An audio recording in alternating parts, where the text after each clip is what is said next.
two amazing 50s Chevy 3100 trucks that we've got in that belong to the same collector, because we work with a lot of collectors at our dealership. I'm joined by the illustrious and famous Bob Shadbolt. Say g'day, Bob. G'day, Bob. Well done. Bob works with me at the dealership, and the reason we brought Bob along is because he's really old and he used to own one of these trucks brand new. Just kidding. Bob knows a lot about these trucks, and Bob's going to run through a few of the details with us. So let's get stuck into these two amazing B3100 Chevy trucks. So tell us, Bob, what it was like to own one of these things and work with them. Give us the scenario that you had one of these trucks. We used to use these for when we was cutting firewood and delivering firewood. The tray actually holds a little bit over a ton of firewood on the back. With the greedy boards on the back, we can get 2 ton on it quite comfortably. And the other exciting thing is the trucks we had before this was 3-speed, and these ones were 4-speed. And that so it's supposed to give us a little bit more economy. Were these reliable, Bob? Pretty reliable, and that they never give us much grief, and there's really not a lot mechanically to them, and that you need to concern yourself with, and everything is easy fixed. So if you broke down on the side of the farm, hogs screaming around you, cattle winning, you could just get into the dirt and just pretty much repair them easily? Very easily, yeah. And what's one of your favorite memories in one of these trucks? Was it the time that you dated Sally, little Sally? Did you take her for a date out in one of these trucks? Not allowed to tell you. So tell us about the red one, Bob. We understand that it's not 100% original, about 95% original. Tell us some of the changes you know about the truck. The red one, they've changed the engine in it. They've put the more modern engine in it, which is really good news. And it hasn't got the splash fed motor, it's got the blue flame pressure fed motor. And it's been converted to 12 volt instead of 6. And that because the 6 volt on a cold morning is usually very hard to start. With the 12 volt they start really, really easy.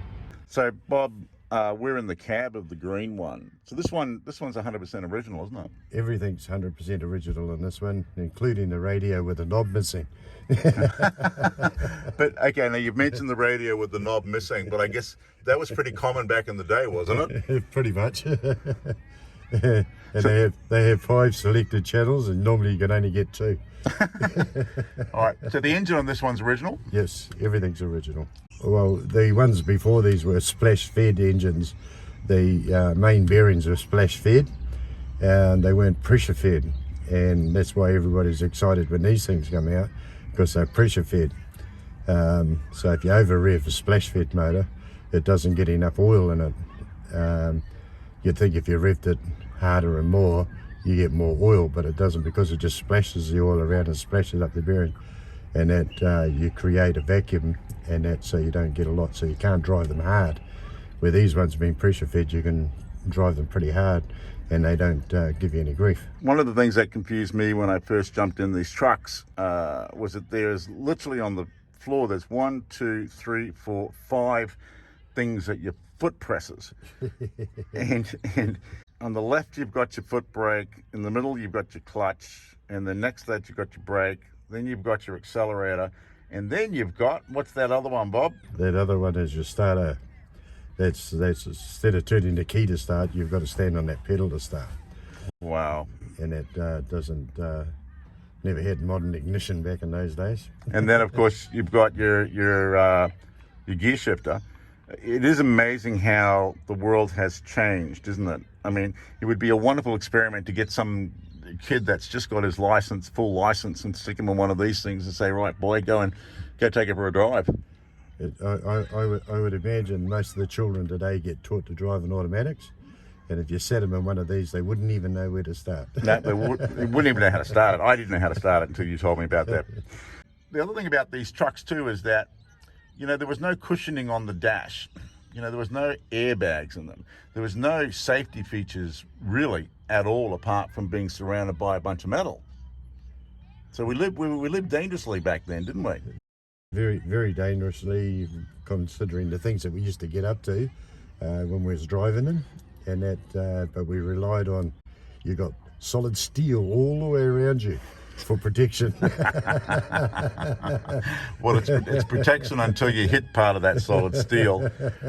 But look, being on a farm where you had these trucks, you know, you really did put them through their paces, and you really drove them as they were meant to drive, weren't they? Oh yeah, and we was pretty cruel to them, like considering on today's rules what we got away with back then. Well, you'd never get away with it now, but you're limited onto what weight you can put on the back, where it doesn't matter what weight we put on the back of these things back in the day. If you needed to move something and it'd fit on the back, you put it on. And that use lower gears, and that depending on how far you got to go. So Chevy really did put together a true workhorse with these things. Absolutely, absolutely. It's lovely to have you on our channel, and we'll definitely get you back. Your vast knowledge on these things is certainly invaluable. Thanks, man. Cheers. No Cheers. problem. So if you're interested in one of these trucks, then please visit our website at www.uniquecardealer.com.au. There you'll find this vehicle and all the other vehicles that we represent.